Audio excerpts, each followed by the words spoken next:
Hey guys, welcome back to the channel. Just getting back from Florida vacation, and that was eventful. Super proud of the Durango, did really good. I'll get back to that in a second. The parts from Austria are on the way here. They should be in Los Angeles here in the next couple of days. So today is the 21st?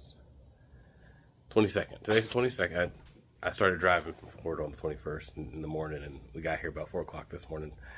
But anyway, so the part should be here in Los Angeles this week. I think the little estimator on the website said the 24th, so anytime before Friday, really. But I don't know with everything, current events with Iran, if you're familiar, and the surprise gift giving, we'll call it, tactical gift giving in Iran, how that may affect the ports and any security posture that may change between now and then, especially with customs and containers. So here's to hoping that our parts slip through the cracks in a clean container, because I don't know what else is in there. I know my stuff's in there, but with a clean container with no craziness, and gets to picked up in Indiana, get to Indiana, so that we can continue on with the project here.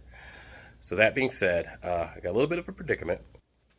So I got these OEM Plus heads I need to do something with, and then I still have the other heads. If you remember, I ended up with 2 sets of W25 heads, and so one has a stage 3 cams and springs, all that kind of stuff. Then I have these heads, which are basically OEM Plus, so factory STI cams, but with I think a GSC stage 1 or whatever springs, SuperTech seals, factory valves, locks, and all that good jazz. No porting or anything, just been decked and straight and cleaned up really good. So one of these need to go to kind of recoup some money for the project, so I can finish the EJ257 here, which I got the king bearings and stuff finally came up, the head gaskets to go with it, and there's the crank. This is the extra for a Hemi. One of those 2 sets of heads need to sell to keep the ball rolling on the projects here, as far as like making a little bit of money and then using that money to fund the projects, whatever. So I have 2 sets of heads. We'll do something with one of those and kind of go from there. I'm trying to see here. Oh, this coolant test. Have some coolant issues with the Subaru, the EJ25D that's in there. It's fine until you stop. So I'm hoping it's something minor like the water pump, which granted I should have put a new water pump in there, but I put it when it was on the engine stand, and it was new. I mean, it was recent, so I didn't think anything of it, but it's plastic. And I don't know about you, but here lately I've been having some issues with quality control. Not necessarily parts that are simply made in China, but everybody, either the US or overseas, if they're buying their metal from China, it seems to be having an effect on the parts, period, of store at the end of the day. So like with that water pump you just saw for the Gen 3 over there, I ended up buying a Duralast brand that had a metal impeller with a cast iron shaft. This one over here is like a pot metal body with a pot metal shaft and a plastic impeller. And 2 of them have failed on me so far, and they would leak out of the front half of the pump. So I think that's what may be happening with the Subaru, because its water pump has a plastic impeller, looks like a shiny pot metal style shaft and whatever quality body. So I ordered a AISIN, AISIN brand, which is like a OG Japanese high quality, if you will, aftermarket water pump with the metal impeller with all the upgrades, all that kind of stuff. We're gonna swap that in here after I do the head gasket test. Here we're gonna do the block test and make sure that our gasket's good, our heads are good, our block's good, that there's no other underlying issues. Because remember, the engine, we use the OE heads and block. So although we did good machine work and everything checked out, that doesn't say we may have missed something or an issue we can't see somewhere in the head possibly. But so far, I don't have any indicators of that. It's just, it gets the temp, you run it, it's fine, and then you run it for a minute, and when you come to stop again, it's almost like it's struggling to move water, which tells me a water pump. So, but we're going to do the block test just so we can rule out head gaskets or any other issue. If that test is good, which it should be, we're just going to put a water pump on it, and that should remedy the issue. Off into the races he goes and driving the Subaru or whatever. Then we can focus on this, which I know it's a mess. It's a table. It's a garage, and don't judge me, but this will be very busy, on and popping and happening, whatever you want to say. Oh, the America flag ATV back there. Here soon, and all of this will be cleaned off, and we'll be focusing on that. Full disclosure, this will likely be more of a fall winter project, simply because it's a lot. It's a lot involved. It's a lot of moving pieces. We have a haul tech system now to run on it, and then once we get everything in place and, you know, all drive systems going to work and the steering stuff figured out, then we got to figure out what sensory parts we need, what other aftermarket pieces to work, ABS, you know, two-step, all that good jazz. So it's going to be involved. The goal here is to have, provided we have no major issues with steering. The Australians seem to think that, in their opinion, Holden would not have designed the all-wheel drive system, even for the Adventure or the CV8 or any of the other cars, or CX8, without taking into consideration the possibility of bringing it to the U.S. And that's significant, because what that means is there's a chance. Now, I had some person make a comment on a post vaguely and didn't go into detail, saying that somebody had tried this in the past and it didn't work. Well, I haven't seen any evidence of it, so we're just going to assume that's not the case. Anyway, there's a chance, according to the Australians, that the left-hand drive rack will go on the Adventura cross member, or K member, front K member, and everything will fall into place. Or it'll be something really minor. It might have to, you know, drill some holes and move it left or right, or shim it or whatever. That's what we're hoping for. If that is the case, I put the American rack in there and the Adventura K member bolted on the car. Drop the engine in with the front drive shaft, the front drive shaft, and everything pretty much clears, or can clear with minimal effort. We're in there like swimwear. Absolutely. And my brother was telling me, you know, I was in Orlando the other day. He's like, man, it really doesn't matter how fast this thing is, because it'll be the only one. This thing could run a 13.5, but it'll be the only all-wheel drive, that, to our knowledge, the only all-wheel drive Pontiac GTO, not Holden, because that's a different deal. There's plenty, there's quite a few HSV4s, right? They made at least, you know, 300-400 of them. But as far as the U.S. market's concerned, of somebody taking their GTO and making it all-wheel drive, it doesn't matter how fast it goes. It'll be the fastest one in the world, or at least the U.S. as far as like the particulars are concerned. So that, you know, just being a little cheeky on that. But so that's where we're at on that. As for the Durango, super proud of it. Super duper proud of it.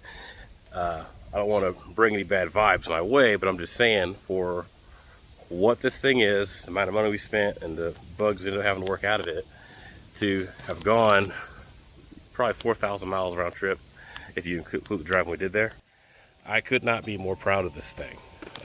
Little issues like, you know, there's a rear main seal leak. I'm not sure how or why that occurred. It's brand new. I don't know if it's like a small difference in the crank, because it's an aftermarket crank, to the mall seal, or if I had to buy an OEM seal, whatever. It'll get fixed. It loses about a quart every 1,000 miles or so. It's not super ideal, but for now, I just have to make it work until I can get a chance to pull the transmission out and fix it. However, my dilemma is I don't want to take the transmission out and not have the transmission built while it's out, because it's at 200, as of right now, 256,000 and some change miles, original miles. We're going to supercharge this thing. We're going to put a bigger fuel pump in it. And so it just makes sense that since we have to fix the rear main seal anyway, we might as well take the transmission out and rebuild it, or have a built one put in. My Amazon purchased 3-core aluminum radiator. Great. For the $300 I think it was, I paid for it. Coolant system works well. The aftermarket oil pump, all that, everything works good. We had, say, 2 adults, 3 teenagers, which are, you know, semi-adults in size, and then a 6-year-old, plus 3 bags of stuff and a couple odd and ends. You wouldn't have thought there was a whole lot of stuff in the car. Like, it did not care. And for what I have in this build, and doing 99% of the work myself, obviously STK did the machine work and assembled the short block. That was strategic, because I this particular engine is something that I have to rely on with the family, and so I'd much rather leverage 40 plus, well, over 100 years of combined experience with the guys that work in there to make sure nothing was missed with the short block and the heads. But the Manton upgrades and AAD trays and all the other little things that I did, plus making sure that I assembled everything, it was as clean and precise as possible, couldn't be happier. Like I said, after selling everything, it was like a little over $5,200 invested in this thing. That's a hell of a lot cheaper than buying a Hellcat or a 392 Durango, whatever.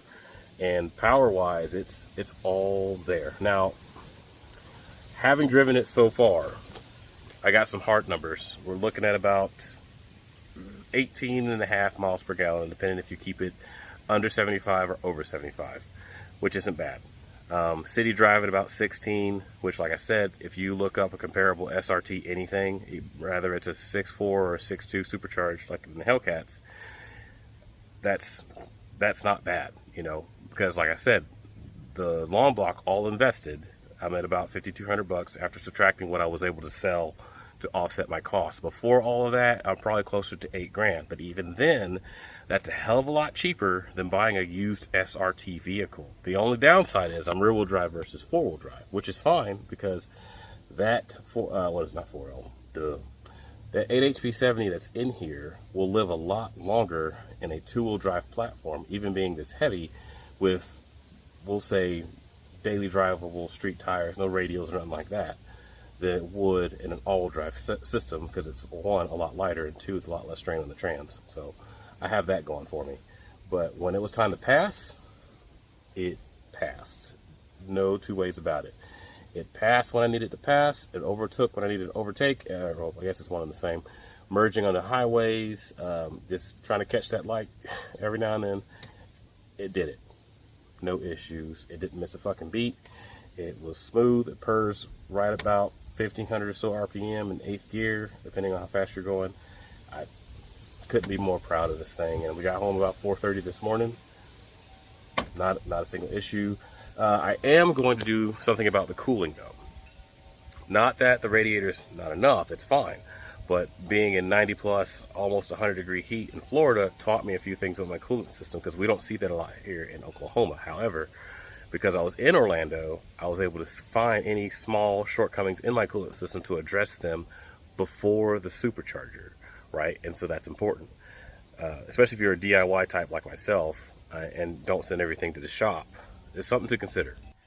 This hood is not designed for heavy heat load, especially when you consider the long tubes that are in there, the extra heat this thing makes, the fact that it's a stroker and all that. You have to take in consideration, you can get the heat in, but you have to get the heat out. And so I'm going to look at getting an aftermarket 3-scoop, I think it's called, hood, which is basically the Durango's SRT style hood with the Hellcat style side vents and the front scoop to help scavenge heat out of this thing. That's the one thing that I got a little worried about. We hit some stop and go traffic because of a car accident, car caught fire, and we were in the traffic for over an hour, and it stayed cool, but it just made me nervous because it started to creep just ever so slightly, and then it stayed there, but it did get hot, or not hot, it started to get a little warmer than I wanted it to be. And then I had to think, okay, if it's doing this naturally aspirated, what happens once I throw a Pro Charger or Magna Charger or Whipple, whatever deal? I'm not particular. I'm aiming for a Pro Charger, but if I get a smoking deal on a Whipple, then that's what the fuck's going in here. Just what it is. That's how the project's been up to this point. And so I have to take into account the heat that's going to make and the engine bay temps after that happens. And so that's one thing I will say that's on the list, is to make sure I get a different hood.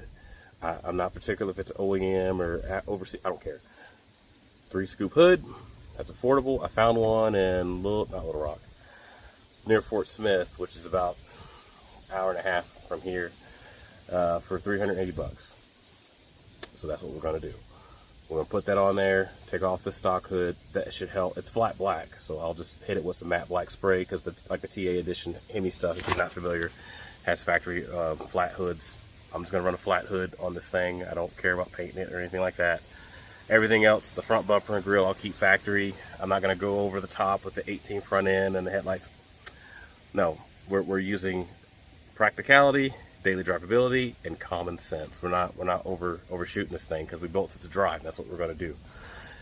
Outside of that, I couldn't be happier. I couldn't be happier. If you are a DIY type, or just, you know, sitting on your hands about modifying your daily, especially something like this, a whole, you know, SUV or whatever, don't just do it. Do like I did.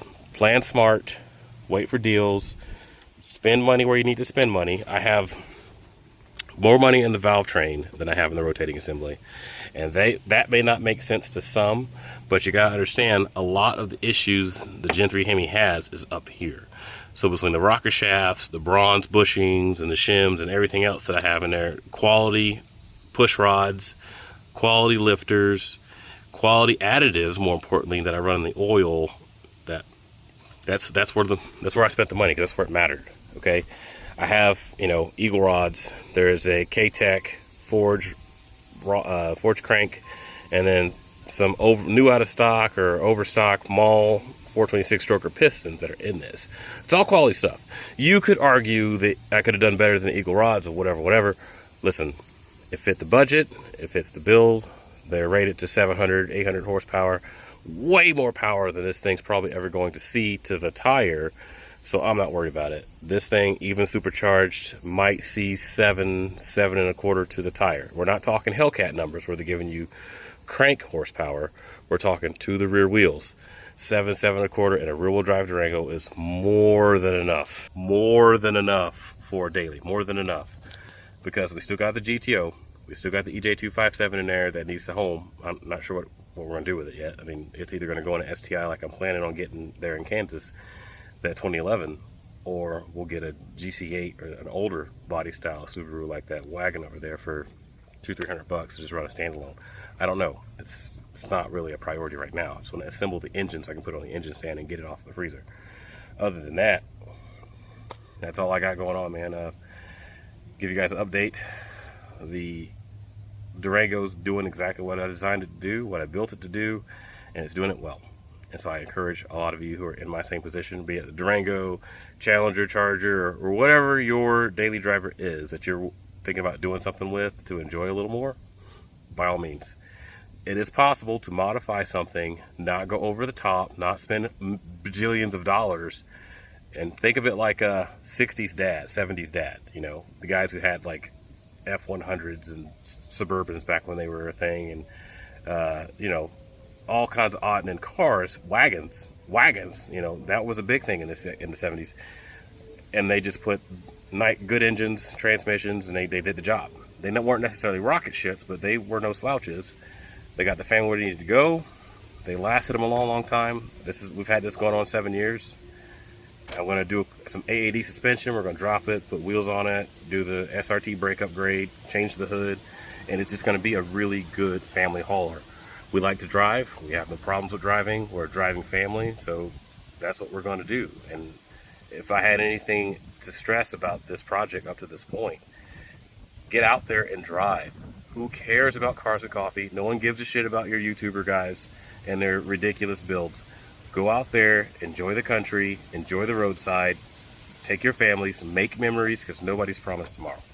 Thanks for watching.